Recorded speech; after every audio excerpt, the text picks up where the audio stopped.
Olá, eu sou Bárbara Leal, jornalista.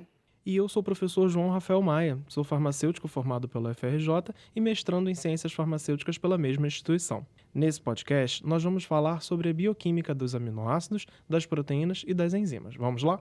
João, como descrever de maneira resumida a estrutura química geral dos principais tipos de aminoácidos encontrados na natureza? Bárbara, essa pergunta é bastante interessante. Os aminoácidos compartilham uma espécie de esqueleto comum, e desse esqueleto vem a grande maioria dos aminoácidos que nós identificamos até hoje. Se lembrarmos lá do nosso estudo de química geral, nós falamos de um tipo de carbono muito interessante, o carbono quiral ou assimétrico. O carbono é um átomo que faz 4 ligações químicas, e quando os 4 ligantes são diferentes, nós chamamos esse carbono de quiral ou de assimétrico. Nos aminoácidos, nós identificamos esse tipo de carbono, o que dá a essa molécula algumas características especiais, como a capacidade de ser opticamente ativo e desviar a luz polarizada. Cada molécula quiral possui um isômero que é a sua imagem especulada não sobreponível, como essas moléculas se olhassem no espelho. Elas podem até ser iguais em relação aos seus constituintes, mas quando falamos de estrutura química, a posição dos ligantes no espaço é determinante para o sucesso das ligações que elas venham fazer no futuro. Pelo fato desses aminoácidos apresentarem esse comportamento óptico, nós teremos os enantiômeros D, ou destrógeros, que desviam a luz polarizada para a direita, e os enantiômeros L, ou levógeros, que desviam a luz para a esquerda. Essas mudanças estruturais podem até parecer simples, entretanto elas representam enorme diferença quanto à função da molécula. Na natureza, nós encontramos os aminoácidos predominantemente na sua forma L, ou levógera, o que facilita a sua utilização pelos nossos sistemas biológicos. Mas não é só o carbono central que é importante. Todo aminoácido possui uma porção amina e uma porção ácido carboxílico. Daí o nome aminoácido, para esses compostos que têm uma dupla função orgânica. E uma cadeia lateral, a qual a gente chama de grupo R, que é a porção variável dessas moléculas e que garante a enorme variedade de aminoácidos que nós encontramos na natureza. Professor, quais são as principais proteínas de interesse bioquímico?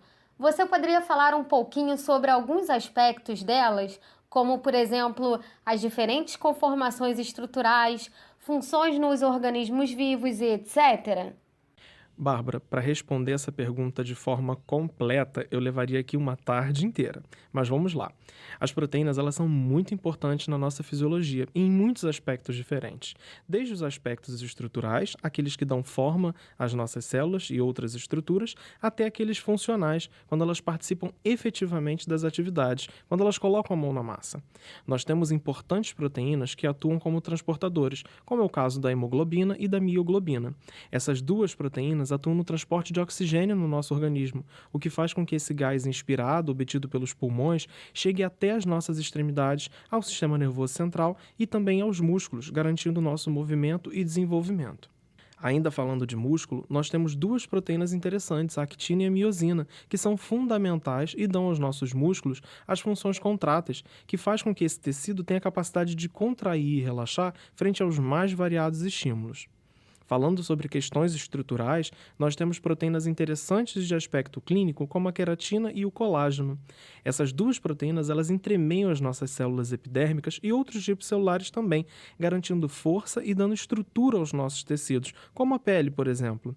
O balanço dessas duas proteínas confere à pele rigidez, o que também pode ser bastante explorado pela área de estética.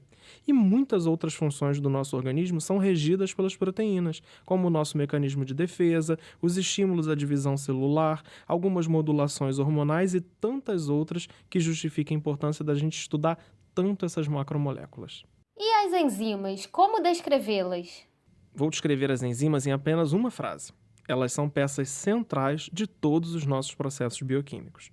Conceitualmente, elas são proteínas efetoras, que agem como biocatalisadores.